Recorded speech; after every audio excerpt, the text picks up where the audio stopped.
بەناوی خودای بەخشندەی میهرەبان، ملیارەها ملیار حەمد و سەنا و سپاس و ستایش بۆ ذاتی پاچی ئەڵڵا کە خاوەنی هەموو ناز و نیعمەتەکانە.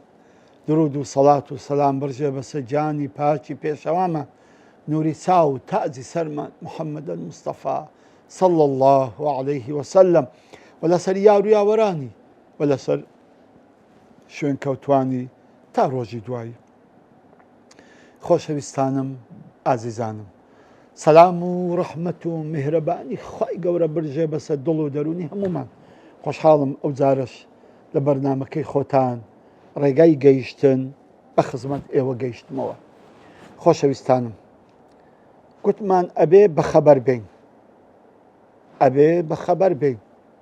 ئەم بەخەبەر هاتنەش لە بۆ ئەوەی 5 مووقیف هەیە ئەبێ لێی بە ئاگا بین. ئەگەر لێی بە ئاگا نەبووین بەڕاستی خەسارەتمەندی دنیا و قیامەت دەبین. مووقیفی یەکەم باسمان کرد کە 5 مەشاهید هەیە کە دەبێ ئەم 5 مەشاهیدانە زۆر بە وریایی مامەڵەی لەگە بکەی. یەکەمینیان دەفتەری ئەعمال، دووەمینیان میزان، سێمینیان سیرات. ئێستا لیقای خوا و لیقای پێغەمبەریش ماوە صلى الله عليه وسلم.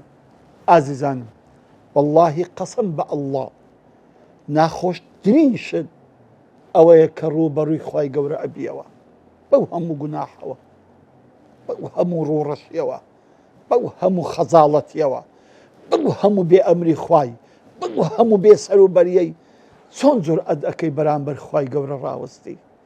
چت پێیە لە بۆ خوای گەورە؟ چیت پێیە بزانم؟ چیت پێیە ئیفتیخار پێ بکەی؟ چت پێیە شانازی پێوە بکەی؟ چیت پێیە بتوانی هەڕوو بێ بە سەرت برنکەی؟ چت پێیە؟ ئازیزانم، بەڕاستی کاتێکی زۆر سەختە. یەومە یەقوم الناس لرب العالمین. سبحان الله. باش ئەگە خوا بانجی کردی فلانی کوڕی فلان، فلانی کچی فلان وەرە بەرامبەرم ڕاوەستە، تخوا خەزاڵەت نامانگری، تخوا ناتوێنەوە، تخوا نابینە بە دڵۆ پێ ئاو ناچینە عاردی. بەڵام وەشمان لێ نایە ئازیزانم، تخوا خۆمان حازر کردووە بۆ ئەو لیقایە زەحمەتە. ئازیزانم، یەک حەدیثان و دەخینمەوە کە بزانن ئەم حەدیثە چەند خەتەرە. ڕۆژی قیامەتێ 3 کەس یەکەم کەسن دەست لە جەهەنەمێ.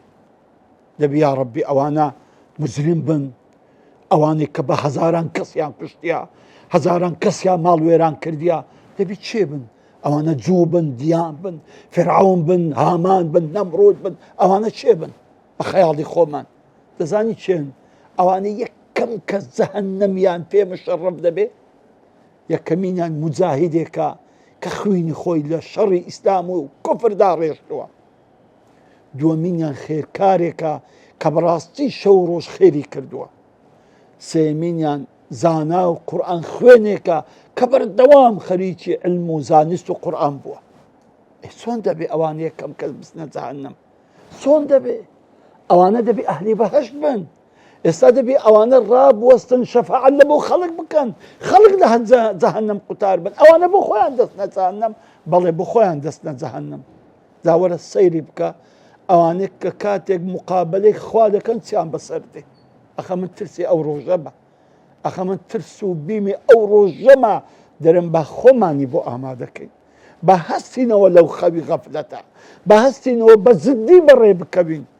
ئازیزانی من، یەکەم کەسی بانگ دەکەن، خوای گەورە ڕووبەڕوو پێی دەفەرمی فلان چیت کردووە؟ ئەوی دەرێ یا ڕەب لە پێناوی تو جیهاد و تێکۆشانم کردووە، بۆ بەرزی دینت خوێنم ڕێشتووە. خوای گەورە پێی دەفەرمی درۆت کرد. هەر هەموو مەلائیکەتەکانی پێگرا پێی دەڵێن درۆت کرد. سبحان الله، درۆی کرد؟ یا ڕەبی ئەوە هەموو قەلبی خوینە. ئەخە لە پێناوی تو کوژرا لە ساحی معرەکە بە چاوی خۆم دیتم شەهید بوو. خوای گەورە دەفەرمی ئەو بۆیە شەڕی دەکرد هەتا بڵێن بەخوا پیاوێکی جوامێرگ و جوامێر و مرد و چاو نەترسا. ئێستاش بڕۆ لۆ چێت شەڕەکە کردە بڕۆ ئەجر و پاداشەکەی لەوی وەرگرە. سبحان الله لەو خەسارەتمەندەی. ئەزیزم لەو موقفەی ناترسێ بەرامبەر خوای گەورە. ئەخە هەر برادەرەکانی ئەوەی کە لە تەنیشتی شەهید بوون ئەوە ڕاوەستاوە وا شەفەعەت لۆ حەفتا خزم و کەس و کاری خۆی دەکات لە جانەمێدەیان دەریان دەینیتن حەفتا خزم و کەس و کاریان. دووەم کەس کابرای خێرخواز، کابرای خێرکار کە ئەو هەموو یەتیم و هەژار و نەخۆشەی خزمەت کردیە و یارمەتیدانە. خوای گەورە پێی دەفەرمی وەرە ئەخە ئەو وەرە بانگی فلانی کوڕی فلان کەن دێ بەرامبەر خوای گەورە ڕادەوەستی. خوای گەورە دەفەرمی چیت کردووە؟ چیت بۆ من هیناوە؟ دەفەرمی یا ڕەبی ئەو ماڵێ کە ئەتوو بە منت بەخشی بوو هیچ کەس نەما مەحرومی بکەم، هیچ فەقیر نەما یارمەتی نەدەم، هیچ نەخۆش نەما عیلاجی نەکەم. خوای گەورە پێ دەفەرمی درۆت کرد. هەموو مەلائیکەتەکانی پێیان دەڵێن درۆت کرد. خوای گەورە پێی دەفەرمی تۆ ئەو خەڵکەت یارمەتی دەدا لەبەرە من نەبوو، لەبەرەوەی تا پێ بڵێن بەخوا پیاوێکی سەخیە، بەخوا پیاوێکی بەڕەحم و بەزەیە، بەخوا پیاوێکی خێرکارە، بەخوا پیاوێکی مەرد و محتەرەمە. هەلە بۆ مەدح و سەنای خەڵکت بوو بڕۆ ئێستاش چێ مەدح و سەنای کردی بڕۆ ئەجر و پاداشەکە لەوی وەرگرەوە. ئازیزانم هەر برادەرەکانی وەی کەوا وەچی وەی خێرکار بوون ئەوە لە فیردەوس الئەعلانە لە بۆ خۆیان. بەڵام ئەوە سوکەت دەرەقەتی نیەتی خۆی داهات بزانە و خەزاڵت بوو. سێم کەسیش عینەن بەو شێوە خوای گەورە دەینی حیساب و کتابی لەگەڵ دەکە. ئازیزانم تخوا حسێبێک ناکەن بۆ ئەو موقیفەی بەرامبەر خوای گەورە کە ڕادەوەستی. جابا لە خۆمان ساغکەینەوە، خۆمان توخودکەینەوە کاتێک کە دەچینە بەرامبەر خوا. ئەگەر هیچیشم پێ نەبی بەڵام خۆشەویستی خوا و پێغەمبەرم پێیە، خۆ ئیخلاسێکم پێیە، ئەگەر هەر شتێکیشم کرد بێ کەمیش بێ خۆ لە بۆ خوای گەورە کردیتم، هیچ مەقسەدێکم نەبووە تەنها و تەنها خوا لێم خۆش بی و خوا لێم ڕازی بی. هەر ئەوەندەت بەسە کە پێ قوتار بی. مەشهەدەکەی تر دیتنی حەزرەتی ڕەسوول اللهە صلی الله عليه وسلم. تخوا لە دنیاە ئێمە دڵی ئەو پێغەمبەرە نازارەمان خۆش کردووە، ئەو دڵە ڕەقیقا، ئەو دڵە جوانە، ئەو دڵە منەوەرە، ئەو دڵە ناسکە. تخوا چەند جاری ئەزیەتی ئەو دڵتدایە، تخوا چەند جاری ئەو دڵت ئێش و ژان پێگرتووە. هیچ حسابی دڵی پێغەمبەری خوای دەکەی عەلەیهی سەڵات وسەلام لە ئیش و کارەکانتدا هیچ حسابێکی دڵی ئەو پێغەمبەرە نازارەی دەکەی صلی الله عليه وسلم. دەزانی بە کردەوە خراپەکانت دڵی ئەو نازارە عەزاب دەخوا، دەزانی بەو کردەوە بێسەر و بەرەکانت هەموو دڵی ئەو پێغەمبەرە ئازار دەخوا، حسابی دڵی ئەو پێغەمبەرە دەکەی. باشە چ ڕوێکمان هەیە بەیانی بەرامبەری ڕابوەستم کە ئەو بەڕاستی هەر دەستی لەسەر سینجی داناوە، ئەوەندەم ئەزیەت داوە، ئەوەندەم ناڕەحەت کردووە بە کردەوەی خراپم، بە ئەزیەتم لە بۆ خەڵکی لۆداک و بابم بە ماری نەحەقی خەڵکیم خواردووە، میراتی خوشک و برام خواردووە، زەوی خەڵکم داگیر کردووە، حیلە و تەنەکەسیاتیم کردووە، سەد فێڵ و حیلە بازیم کردووە. عەزیزانم حسابی ئەو ڕۆژە بکەن کە بەرامبەر پێغەمبەری خوا عەلەیهی سەڵات وسەلام ڕاتان دەگرن ڕا، هەر شەرممان بەخۆبی، هەر خەجاڵەت نەبین بەرامبەر وی، هەر ئارەقەی ڕەش و شیمان نێتە خوارێ بەرامبەری. دووات دەزانی کە بە خزمەتی ناگەی، وات دەزانی کە لە دنیاە مەحروم بووی لە دیتنی، لە قیامەتێ ناتبینیتن بەخوای ئەدبینی. جا مەردی خوا ئەو کەسەیە ئەتوانی بەڕوویەکی سپی بەرامبەر ئەو پێغەمبەری خوای صلی الله عليه وسلم ڕاوەستیت. ئازیزانی من چەند خۆشە کە بە خزمەت پێغەمبەری خوای دەگەی عەلەیهی سەڵات وسەلام. پێغەمبەر لە دوو ڕا بەزارت پێ بکەنی، بەڕووت پێ بکەنی، ئەڵڵاه چەند خۆشە یا ڕەب. خوایە دەبی ئەوە ببینین، دەبی شایستەی ئەوە بین، دەبی ئەو فەزلەمان پێ ببەخشی کە پێغەمبەری خوا ببینین عەلەیهی سەڵات وسەلام لە دوو ڕە باوشە لۆ بگرتەوە برێ وەرای ئومەتەکەم، وەرا من ئەتوو جێی ئیفتیخاری منی، جێی شانازی منی، لەبەرەوەی دڵی منت خۆش کرد، لەبەرەوەی خزمەتی ئومەتەکەی منت کرد، خزمەتی ئیسلامەکەت کرد، خزمەتی ئەو خەڵکت کرد، بەڕاستی لەگە خەڵک باش بووی، بەڕاستی لەگە ماڵ و منداڵ و خێزانت و کەس و کار و جیرانت باش بووی، بەڕاستی مسلمانێکی حەقیقی بووی، بەڕاستی لە من نێزیک بووی، بەڕاستی هەرچی ئەخلاقی جوانی منە تۆ لە خۆتی نابووتە دێت زێت ئێستاش ئەتوو نێزیکترین کەسی لە من و لە مەجلیسی من.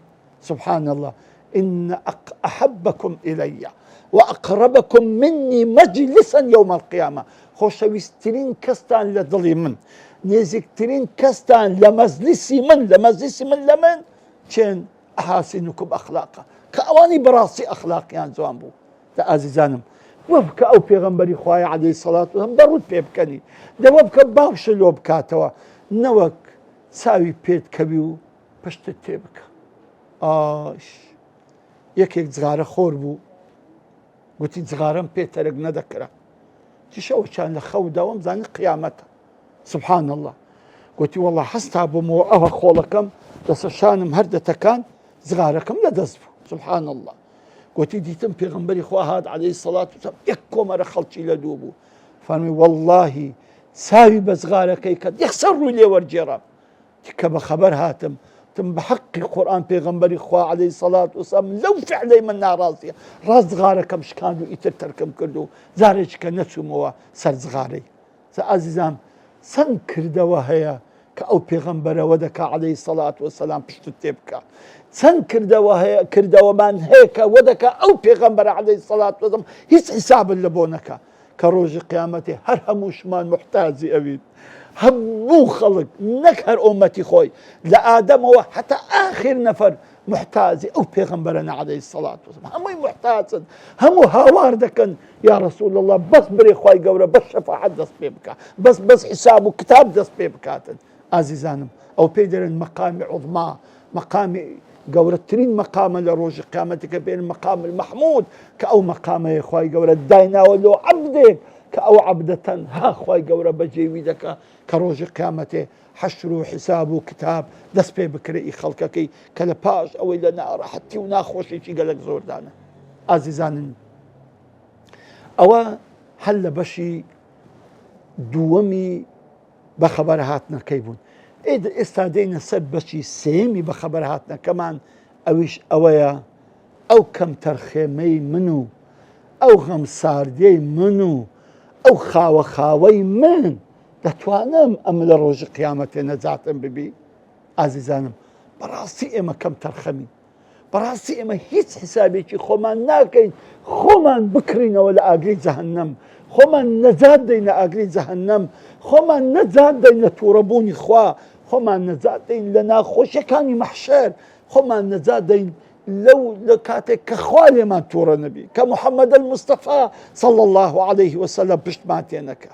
ئازیزانم بەڕاستی دەبی بەخەبەر بین کاچی من تەمەشای نوێژەکانت بکە ئەوە نوێژە دەیکەی توخوا ئەوە دەستنوێژە دەیشۆی توخوا ئەوە فاتحەیە دەخوێنی توخوا ئەوە ڕاوەستانە بەرامبەر خوای وەڵڵا خوا ئەو نوێژەی ناوێ ئەخە دوێ هەموو جارێک کە نوێژەکەی خلاص دەکەین نوێژەکە چمان پێ دەرێت دەرێ ڕەبی خوا بتفەوتێنی کە ئەمن فەوتان کە هیچ نوێژێکی جوان ناکەین نە خشوعەکی تێدایە نە زیلەتەکی تێدایە نە ئینکیسارەکی تێدایە نە ملکەچیەکی تێدایە وەکو بە بەغای فاتحەی دەخین قول وەڵای دەخین بڕۆ سوزدە و بڕۆ ڕکوعی هەستە ڕەکعەتی یەکەم دووەم سێم چارم سەلام داوەتەوە هەستە پاش سەلام دانەوەی سەد ئیشمەیە هەستە بڕۆ بە سەریعی ئەستەغفیرڵایەکی ناکەی بەتەمای بەو نوێژەی ڕۆژی قیامەتێ لە پردی سرات بپەڕیەوە بەتەمای بەو نوێژەی لە ڕۆژی قیامەتێ بەرامبەر خوای ڕاوەستی بەتەمای بەو نوێژەی لە ڕۆژی قیامەتێک تەرازوت قوڕزبی ئەی بەدبەخت دەبوو خۆمان ئەگەر بەو نوێژەی بچینە خزمەت خوای گەورە